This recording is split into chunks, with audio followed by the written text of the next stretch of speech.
एक समय था मेरे जीवन का, मुनि बनने के बाद भी जब मैं माइक सामने आता ना काले कलर का, तो ऐसा लगता भूत रखा है मेरे सामने।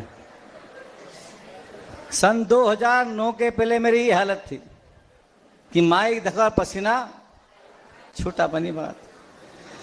जब 2009 में आचार्य महाराज ने जब महाराज जी के पास मुझे भेजा, तो मेरे महाराज के प्रथम प्रवचन सुने, तो मुझे ऐसा लगा कि विराट सागर तू अभी सिर्फ बंदरिया का खेल देखना जानता है, ये जो है ना ये बंदरिया को नचाना जानते हैं।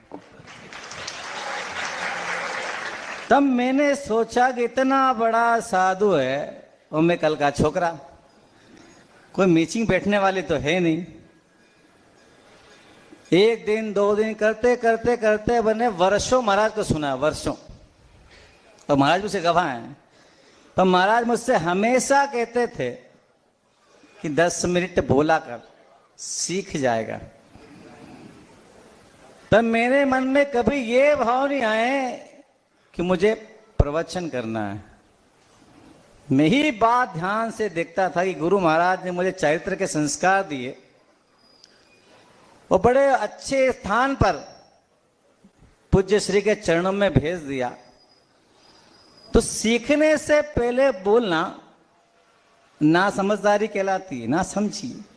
सीख लो, अच्छा प्लेटफॉर्म मिला हो तो अपनी ढपली अलग से बजाने से फायदा क्या है।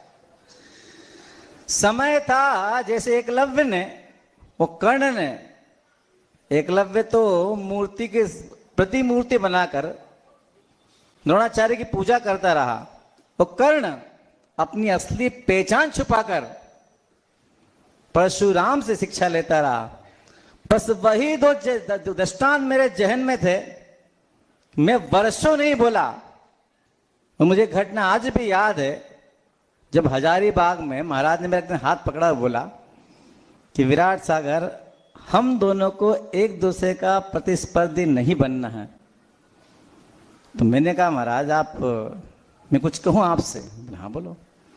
तो मैंने कहा ना मुझे प्रतिस्पर्धी बनना है ना प्रतियोगी बनना है, मुझे तो आप फिर प्रति छाया बनना है। और वही फॉर्मूला लेकर मैं वर्षों महाराज को ध्यान से सुनता रहा।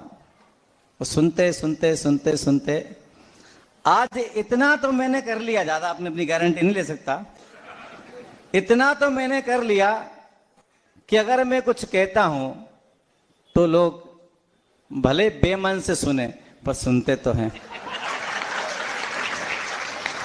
गुरु के दे संस्कार मेरे पास सुरक्षित है और बोलने की और समाज में रहने की कला अगर मैंने अपने जीवन में सीखी है तो पूज्य प्रमाण सागर जी महाराज से सीखी है। महाराज की सबसे बड़ी खासियत है, भले महाराज से आप 1 घंटे सुनो या 24 घंटे लगातार सुनो, शब्दों का स्खलन कभी आपको देखने को नहीं मिलेगा। साहित्यिक शब्द और वर्तमान परिस्थिति के अनुसार कौन से शब्दों का चयन करके वक्ता को, श्रोता को सुनाना है, इसके एक तरफा धुरंधर मास्टर है प्रमाण सागर जी महाराज। आप कितने घंटे सुन लो, कितनी ही कठिन परिस्थितियां हो और माहौल कितना ही गर्म हो, संपूर्ण माहौल पर अपने शब्दों के माध्यम से अच्छी सौहार्द की वर्षा करने की कला है, तो महाराज के पास कला है बहुत बड़ी है। अब जिसको किसी बात का उल्टा अर्थ निकालना हो, उससे तो भगवान भी किसी को नहीं बचा सकता, इंसान की तो छोड़ दो। पानी भरने निकले और घड़ा अपने आप ही उल्टा हो जाए तो भरने वाले की गलती है कि घड़े की गलती? पहले बताओ। भरने वाले गिनती के हैं और उल्टे घड़ों की गिनती तो आप लोग ऐसा कितने हैं संसार में, आप सबको पता उल्टे घड़े संसार में कितने हैं। तो जब भी ध्यान दो तो पानी भरने वाले की बात पर ध्यान देना। किस पे ध्यान दोगे? जो पानी भरने वाला है उस घड़े में, उस पे ध्यान देना। पर क्या करें महाराज, हमारी तो बुद्धि थोड़ी सी सीधी से, हम पानी भरने वाले पर ध्यान नहीं देते, हम किस पे ध्यान देते? उल्टे घड़े पे कि हमें भरा पानी समझ में नहीं आ पाता। हम तो जब पानी फेल जाता है, जिसे आपकी भाषा में कहूं रायता फेल गया, तभी हमें समझ में आती है। फिर क्या करे भैया, तुमने तो रायता फैला दिया। अब जो पानी भरने वाला है वो होता है निष्णात एक्सपर्ट, जैसे महाराज हैं, कि रायता फैल गया, अशुद्धि हो गई, अब इस रायते फैले को कैसे समेटना है, वो कैसे स्थान को शुद्ध करना है, वो महाराज अच्छे से जानते हैं। तो मेरे जीवन का बड़ा सौभाग्य रहा कि लगभग 11 साल महाराज के पास रहा, लगातार सीखता रहा। महाराज कहते प्रवचन कर, तो मैं कहता महाराज जिस दिन आपका मन प्रवचन करने का नहीं होगा उस दिन विराट सागर करेगा, बकायदा करेगा। पहले आप, पीछे हम। और वही मेरा समर्पण जो गुरु ने मुझे बोल के भेजा था कि सहयोग करना, क्या कहा था, सहयोग करना। बाकी तो महाराज जाने कितना मैंने करा 11 साल में, सहयोग करना। और मैं हमेशा महाराज के पीछे प्रतीक्षाया की तरह लगा रहा। महाराज सोच रहे मेरे पीछे चल रहा है, मैं भी पक्का बढ़िया हूं, पक्का मारवाड़ी, उनके पीछे चलता रहा और एकलव्य और कर्ण की तरह सीखता रहा। कि मुझे पता था आज नहीं तो कल दुनिया के बाजार में अपना लोटा उठा कर जाना तो पड़ेगा। गुरु ने आशीर्वाद देके बड़े भाई के पास भेजा है, और बड़े भाई के पास बहुत माल है। कितना माल है? बहुत माल है इनके पास, सीख लो।